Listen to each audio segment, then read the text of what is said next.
ஒரு பிரச்சனை அப்படின்னு எங்கேயாவது ஒரு இடத்துல முளை விடும்போது அதை பற்றி ஒரு அறிக்கையை சம்மந்தப்பட்டவங்களை வெளியிட்டாங்கன்னா இந்த பிரச்சனைலாம் இருக்காது. உதாரணத்துக்கு சொன்னோன்னா அஜித்தினுடைய உடல்நிலை, அவருக்கு வந்து மூளையில் கட்டி ரத்தத்தில் கட்டி இன்னும் 6 மாதத்துக்கு எழுந்து போக முடியாது, விடாமுயற்சி படப்பிடிப்புக்கு போகவே முடியாது, இப்படிலாம் ஒரு பக்கம் செய்திகள் வந்து 1% தான் உண்மை. அதில் அவருடைய அந்த தகவல் தெரிஞ்சவரை நான் சுரேஷ் சந்திர சாருக்கு நான் ஃபோன் பண்ணேன். என்ன சார் இவ்வளோ சீரியஸான மேட்டர்?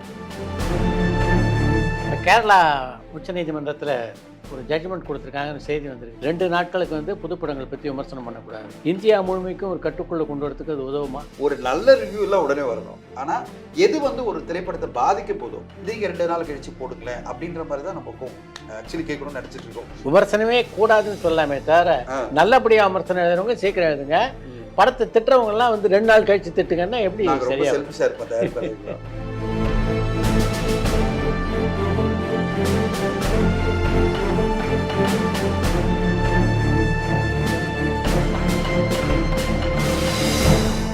வணக்கம். வணக்கம் சார். இப்போ கேரளா உச்சநீதிமன்றத்தில் ஒரு ஜட்ஜ்மெண்ட் கொடுத்துருக்காங்கன்னு செய்தி வந்திருக்கு. 2 நாட்களுக்கு வந்து புதுப்படங்கள் பற்றி விமர்சனம் பண்ணக்கூடாது, இந்தியா முழுமைக்கும் ஒரு கட்டுக்குள்ளே கொண்டு வரதுக்கு அது உதவுமா? என்னை பொறுத்தவரைக்கும் அது வந்து ஒரு கன்சிடரேஷன் லிஸ்ட்டில் தான் இருக்குது. அதாவது இது என்ன மாதிரி விஷயத்தை எப்படி இம்ப்ளிமெண்ட் பண்ணலாம் அப்படின்னு ஒப்பீனியன் கேட்கறதுக்காக தான் அந்த ஜட்ஜ்மெண்ட்டை வந்து அவங்க ரெக்கமெண்டேஷனாக கேட்டிருக்காங்க. என்னை பொறுத்தவரையும் அதுக்கு நான் உடனே வந்து நிறைய பேருக்கு நான் வந்து தகவல் சொன்னேன்னா, ஒரு நல்ல ரிவ்யூ எல்லாம் உடனே வரணும். நீங்கள் பாட்டு மொத்தமாக ஒழிச்சிடக்கூடாது படங்களை. ஏன்னா நம்ம ஆடியன்ஸ் எப்படி மாறிட்டாங்கன்னா, படங்களோட ரிவ்யூ பார்த்து நான் படம் பார்க்குறேன் அப்படின்ற ஒரு மனநிலைக்கு நிறைய பேர் வந்துட்டாங்க. நான் போய் ட்ரையல் அண்ட் எரரில் படம் பார்க்க விரும்பல, என்ன மாதிரி ஒப்பீனியன் வருது பார்க்குறேன், அது பிறகு நான் போய் படத்தை பார்க்குறேன் அப்படின்ற ஒரு மைண்ட் செட்டில் தான் இருக்காங்க. அப்படி இருக்கும்போது நான் ரிவ்யூவே வந்து வராது அப்படின்னா அவங்க மைண்ட் செட் ஆகிடுவாங்க. அப்போ நான் இந்த படத்தை வந்து அப்புறமா பார்த்துக்கிறேன். அதாவது நிறைய ஆடியன்ஸோடைய ஃபீட்பேக்லாம் வரட்டும். அது ஆடியன்ஸ் ஃபீட்பேக் வரணும்னா படத்துக்கு தியேட்டர் ஆடியன்ஸ் வரணும்ல. எவ்வளோ பெரிய சிக்கல் பாருங்க நம்மளுக்கு. அப்போது ஒருவேளை ஆடியன்ஸே தியேட்டருக்கு வரலன்னு வச்சிங்களேன், அப்போ நம்ம எந்த ஒப்பீனியன் எடுக்கிறது? ஆடியன்ஸ் ஒப்பீனியன் இப்போ ஒரு பெரிய சிக்கலில் கொண்டு போய்விடும்.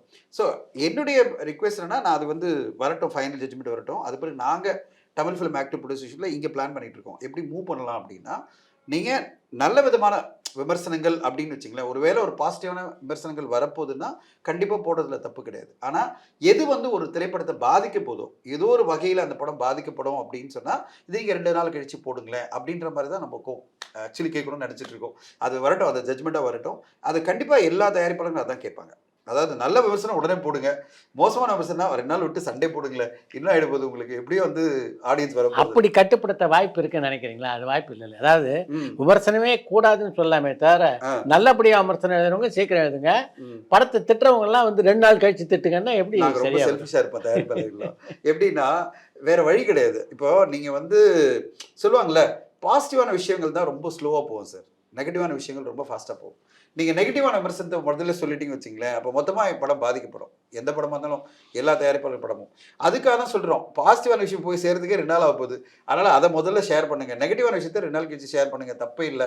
அப்படி தான் சொல்ல வரும். செல்ஃபிஷான மோட்டிவ் என்னென்னா, இந்த சினிமாவை இன்றைக்கி ரொம்ப செலக்டிவான படங்கள் தான் மக்கள் தெரியறதுக்கு பார்ப்பேன் அப்படின்ற ஒரு மனநிலை இருக்கும்போது ஏதாவது வகையில் சப்போர்ட் பண்ண முடியாதான்றதால தான் இந்த மாதிரி ஒரு பிளான். இப்போ இன்றைக்கி பார்த்தீங்கன்னா, இன்றைக்கி 5 படம் வெளியாகுது. ஆடியன்ஸ் பார்த்தீங்கன்னா ஒரு பெரிய ஒரு வரவேற்பு வரமாட்டேங்குது.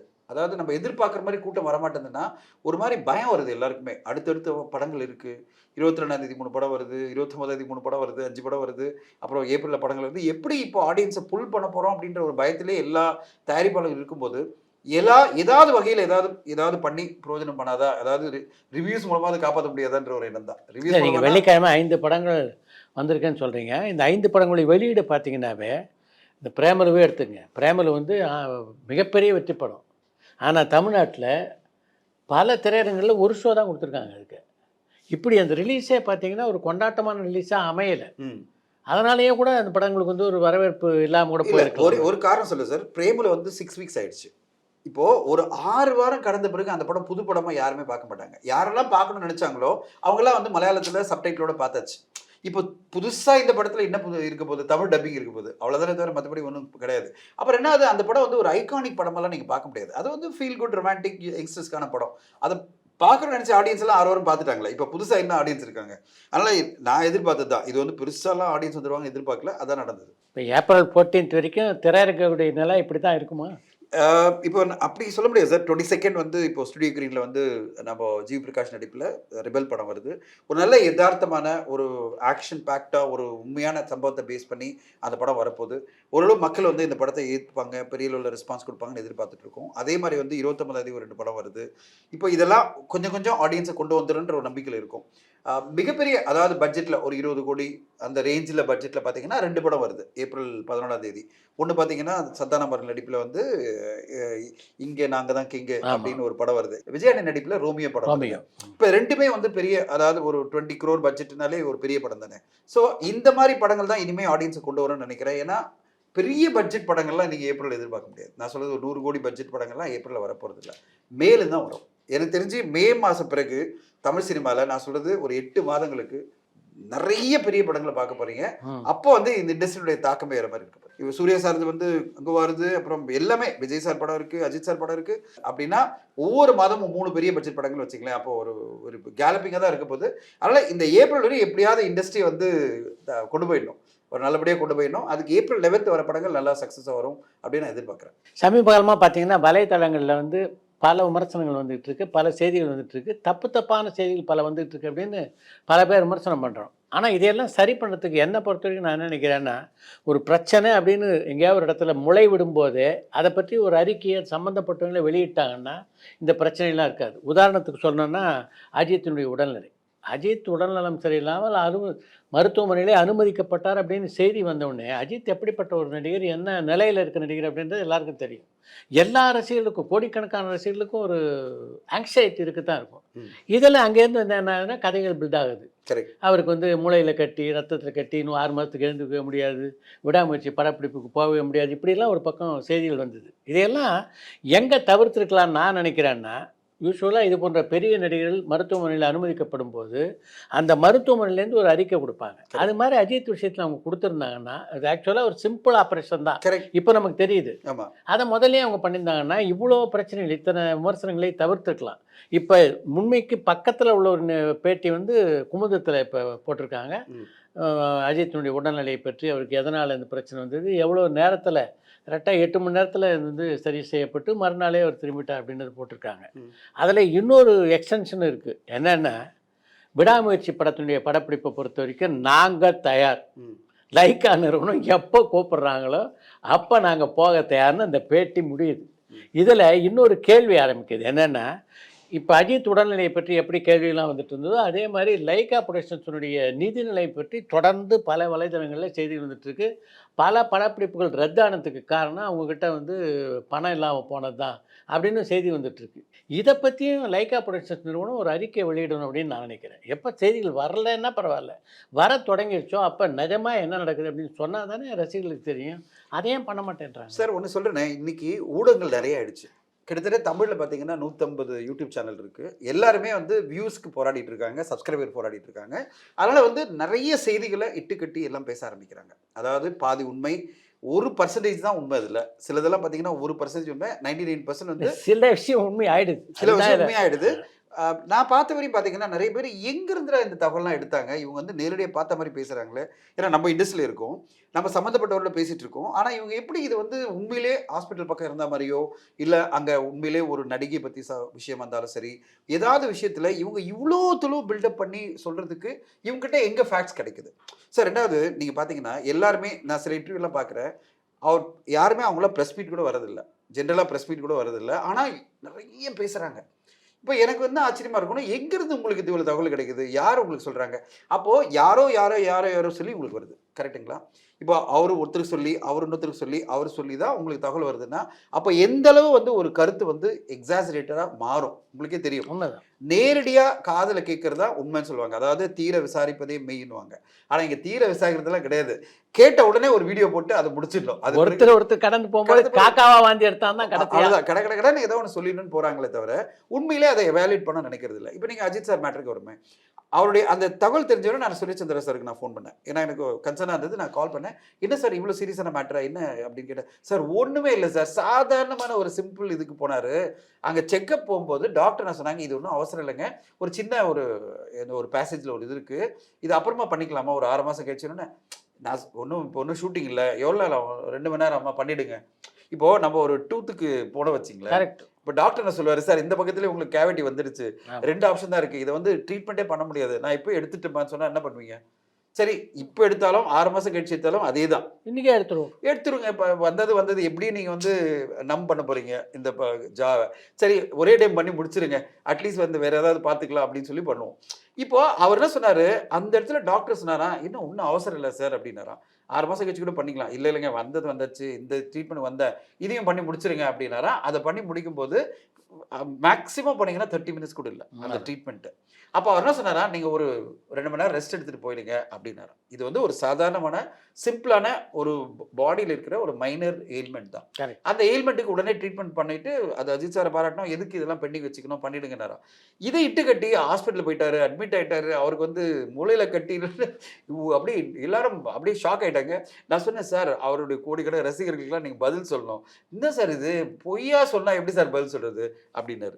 உண்மைய சொன்னா, அதாவது ஓரளவு நெருக்கமா இருந்ததுன்னா, உண்மைக்கு நெருக்கமா இல்ல, இருந்தா சொல்ல எதுவா முடியும். இருந்தாலும் சொல்லிடுறது நல்லது. இல்ல, அவர் என்ன சொல்றாரு, இது வந்து அவ்வளோ பெரிய விஷயமே இல்ல. இவங்களா வந்து பெருசு பண்ணிட்டதுக்கு நாங்க எப்படி சார் பதில் சொல்லிட்டு இருக்க முடியும்? அப்படின்னு சொல்லிட்டு அவர் என்ன சொன்னாரு, "நீங்க வேணா பேசுங்க சார்" அப்படின்னாரு. அப்புறம் நான் சொன்னேன், ஒரு ஊடகத்துல கேட்கும்போது, "சார், எதுக்கு சார் இப்படி எக்ஸாஜரேட் பண்றீங்க? அவர் ஹெல்த்தியா இருக்காரு." அவர் சொன்னது இதே தான் சொன்னாரு என்கிட்ட. "நாங்க வந்து இப்பயே ரெடியா இருக்கோம். ஆக்சுவலி ஷூட்டிங் போறதுக்கு விடாமுயற்சிக்கு. புரொடக்ஷன் மேனேஜர் எப்போ சொல்றாங்களோ." ரஜினிகாந்த், விஜய் எல்லாம் உடனடியா போன் பண்ணி விசாரிச்சாங்கன்னா, ஆமா. அதுக்கு இந்த செய்திகளும் ஒரு செய்திகள் காரணம். காரணம் இல்ல, ஒரு அந்த பதட்டம் வேற இருக்குல்ல பதட்டம் உங்களுக்கு. வந்துரும்ல. ஏன்னா அஜித் சார் மாரி ஒரு பெரிய நடிகருக்கு இது நடக்குதுன்னா, எல்லாருமே வந்து கால் பண்ண ஆரம்பிப்பாங்கல்ல. ஸோ அவர் என்ன சொன்னாரு, "சார், எனக்கு புரியுது. பட் ஆனா சார் என்ன ஃபீல் பண்ணாரு, இது ஒரு சாதாரண மேட்டருக்கு எல்லாருக்கும் நான் பதில் சொல்ல வேண்டியது இருக்கு. என்னையா இது? விட்டுருங்க" அப்படின்னாராம். ஸோ அவர பொறுத்தவரைக்கும் இது வந்து பெரிய விஷயமே கிடையாது. சின்ன ஒரு ட்ரீட்மெண்ட்டுக்கு இதுக்கு இவ்வளோ எக்ஸாஜரேட் பண்றாங்க அப்படின்னு அவர் ஃபீல் பண்ணியிருக்காரு. இல்லன்னா அவர் ஸ்டேட்மெண்ட் குடுக்குற ஆள் தான். இப்ப நடுவுல கூட பார்த்தீங்கன்னா, ஒரு கம்பெனி ஆரம்பிக்கின்றதுக்கே ஸ்டேட்மெண்ட் குடுத்தாரு. ஆமா, ஆமா. அது மாரி சின்ன சின்ன விஷயத்துக்கும் ஒரு ஸ்டேட்மெண்ட் உடனே குடுத்துருவாரு. இத வந்து ஏன் இவ்வளோ பெருசுபடுத்துறாங்கன்ற இதுலயே அவர் விட்டாரு. ஆனா, நான் ஒரு விஷயத்துல நீங்க நீங்க சொல்ல உடன்படுறேன். இங்க நெறைய பேர் பார்த்தீங்கன்னா, ஒரு நடிகைய பத்தி ரொம்ப தரக்குறைவா பேசுறது, ஒரு நடிகர வந்து இஷ்டத்துக்கு பேசுறது அப்படின்னு நெறைய பண்ணிட்டு இருக்காங்கல்ல. இதுல பார்த்தீங்கன்னா, த்ரிஷா அவர்கள் வந்து உடனே வந்து ஒரு நோட்டீஸ் விட்டாங்க ஆமா, பார்த்தீங்களா? நான் வந்து டெஃபமேஷன் கேஸ் ஃபைல் பண்ணுவேன். 1 crore டிமாண்ட் பண்ணுவேன். 1 10 ஆமா. கோடியோ. இப்ப அடுத்ததா வந்து நிவேதா பெத்ராஜ் அவர்கள பத்தி பேசும்போது, அவங்க உடனே வீடியோல வந்தாங்க. வீடியோல வந்து ரொம்ப டேரிங்கா ஓப்பனா சொன்னாங்க. ஆன்சர் "இப்படியெல்லாம் பண்ணாதீங்க. என்ன பத்தி சொல்லாதீங்க" அப்படின்னு சொன்னாங்க பார்த்தீங்களா? இது நான் எல்லா நடிகர்களையும் எதிர்பார்க்கிறேன். இது உண்மையிலே இப்ப தேவைப்படுது. இல்லன்னா, இன்னைக்கு நிவேதா பெத்ராஜ் அவர்கள பத்தி ஒரு 50 வீடியோ போயிட்டு இருக்கும். கரெக்ட். அவங்க வந்து அந்த அது ஸ்டெப் எடுத்து பூதாகாரப்படுத்துறதுக்கு முன்னாடியே நீங்க வந்துருங்க. வந்துடுங்க. இப்ப வந்து அந்த வீடியோ பார்த்த உடனே ஒருத்தர் பேசினாரு. அடுத்த நாளே பார்த்தீங்கன்னா, நிவேதா அவர்கள் வந்து அழகா எல்லாத்தையும் எக்ஸ்பிளைன் பண்ணி வீடியோ போட்டாங்க. இப்ப எப்படி வந்து த்ரிஷா அவர்கள் பண்ணார்களோ, எப்படி வந்து நிவேதா பண்ணாங்களோ, அதே மாரி என்னுடைய பாயிண்ட் ஆஃப் என்னன்னா, எல்லா நடிகர்களும் அவங்கள பத்தி ஒரு தவறான செய்தி வந்தாலே, மறுநாளே ஒரு வீடியோ போட்டு முடிச்சிடணும். "யோவ்! இதெல்லாம் உண்மை கிடையாது. பொய்யா தகவல பரப்புறீங்க" அப்படின்றது நீங்க சொல்ற பாயிண்ட்ல நான் கண்டிப்பா ஒத்துக்கிறேன். அடுத்ததா இன்னைக்கு ஒரு ஜட்ஜ்மென்ட் வந்திருக்கு சார். நான் உங்களுக்கு அத பாஸ் பண்றேன். அந்த ஜட்ஜ்மென்ட்ல என்ன சொல்லியிருக்காங்க அப்படின்னு பார்த்தீங்கன்னா, Madras high court awards 50 lakhs damages. Law does not give absolute license to YouTubers and social media to spoil the reputation of others. Court observed that no one could conduct interviews intruding into the privacy of others on the pretext of freedom of speech and expression. The court added that if such behaviors were condoned, every blackmailer would end up using social media to blackmail others by spreading false and unnecessary news. இப்போ என்ன சொல்லியிருக்காங்கன்னா, நீங்க YouTube channel வச்சிருக்கேன்னு சொல்லிட்டு நீங்க வந்து மத்தவங்கள பத்தி தவறான விஷயங்கள நீங்க ப்ராபகண்டா பண்ணாலோ, இல்ல பரப்புனாலோ ரூ. 50,00,000 டேமேஜ்ன்னு சொல்லிட்டு அந்த நியூஸ் இப்போ ஜட்ஜ்மென்ட் வந்திருக்கு. ஸோ இப்போ யூடியூப்ல இருக்கிற பல பேர் இத தெரிஞ்சுக்கணும். இந்த ஒரு ரெமெடி வந்து கோர்ட் குடுத்திருக்கு. நீங்க அப்ஜெக்டிவா பேசுனீங்கன்னா எந்த பிரச்சனையும் இல்ல. Criticism is okay. நீங்க பண்ற ஒரு விஷயத்த பத்தி நீங்க கிரிட்டிசைஸ் பண்ணலாம். ஒரு படைப்ப வந்து நீங்க கிரிட்டிசைஸ் பண்ணலாம். எல்லா உரிமையும் இருக்கு. இது வந்து கோர்ட் இன்னைக்கு வரையும் அது இது பண்ணல. ஆனா தனிப்பட்ட முறையில ஒருத்தர காயப்படுத்துற மாரி இல்லாத செய்திகளும் சொல்லுவாங்கல்ல, பொல்லாத செய்திகளும் நீங்க சொன்னீங்கன்னா, கரெக்ட். கண்டிப்பா இந்த ரெமெடிய வந்து யூஸ் பண்ணி யாருனாலும் கோர்ட் கிட்ட போயிட்டு காம்பன்சேஷன் கேட்கலாம். அதனால யூடியூப்ல பேசுறவங்க கொஞ்சம் கேர்ஃபுல்லா பேசுறது ரொம்ப முக்கியம்னு நினைக்கிறேன். கேர்ஃபுல்லா என்னன்னா, உங்ககிட்ட ஃபேக்ட்ஸ் இருந்ததுன்னா கண்டிப்பா பேசுங்க. தப்பே கிடையாது. ஃபேக்ட்ஸ் இருந்ததுன்னா. நீங்க உண்மையிலே டாக்குமெண்ட் எவிடன்ஸோட நீங்க ப்ரூவ் பண்ண முடியும். இவரு வந்து இதெல்லாம் பண்ணியிருக்காரு, இந்த மாரி தவறுகள் பண்ணியிருக்காரு அப்படின்னீங்கன்னா, அந்த டாக்குமெண்டோட பேசுங்க. தப்பு கிடையாது. ஏன்னா உங்ககிட்ட ப்ரூஃப் இருக்கு. நீங்க கோர்ட்ல போய் கூட சப்மிட் பண்ணலாம். ஆனா எதுவுமே இல்லாம சகட்டு மேனிக்கு எனக்கு வந்து வியூஸ் வரணும், எனக்கு ஏதோ ஒண்ணு காதுல கேட்ட தகவல் எங்கோ கேட்டேன் அப்படின்னு இந்த ஃப்ரீடம் ஆஃப் ஸ்பீச்ச வச்சுக்கிட்டு நீங்க யூடியூப்ல இனிமே பேச முடியாது. இந்த ஜட்ஜ்மென்ட் கிளியர் கட்டா இத சொல்லியிருக்கு. இல்ல, இப்ப நடிகைகளை பத்தி கூட பார்த்தீங்கன்னா, வலைதளங்கள்ல வந்து இது போல பல செய்திகள் வருது. இது அந்த சம்பந்தப்பட்ட நடிகர்கள் வந்து ஆக்ஷன் எடுக்கிறதுக்கு கூட கொஞ்சம் அவங்களுக்கு பிரச்சனைகள் இருக்கலாம். நடிகர் சங்கம் இது போன்ற விஷயத்த மொத்தமா கையில எடுத்துக்கிட்டு அவங்க ஒரு வரமுறைக்கு கொண்டாடலாமே. ஒண்ணு அந்த யூடியூபர்ஸ் எல்லாம் கூப்பிட்டு பேசலாம். இல்லைன்னா சட்ட ரீதியாக எப்படி அதுக்கு வந்து ஒரு தீர்வு காணுன்றதை முயற்சி பண்ணலாம். இது 2மே நடிகர் சங்கம் பண்ண மாட்டேங்கிறாங்க அப்படின்றது எனக்கு புரியுது. சார் இது நீங்க எத்தனையோ சங்கத்துல இருந்திருக்கீங்க, உங்களுக்கு தெரியும் எல்லா சங்கத்துல இருக்கிற பிரச்சனை தான். இப்போ எப்படி பண்ண முடியும்? இப்போ நீங்க கேட்ட ஒரு கேள்வி, நடிகர் சங்கம் இதே மாதிரி தான் நடிகர் சங்கத்துலையும் பெரிய பிரச்சனைலாம் வரலாம். எங்க சார் நடிகர் சங்கம் வந்து ஒரு இது பண்ணலாம்னா, ஒரு லீகல் செல்லை ஃபார்ம் பண்ணிடலாம்.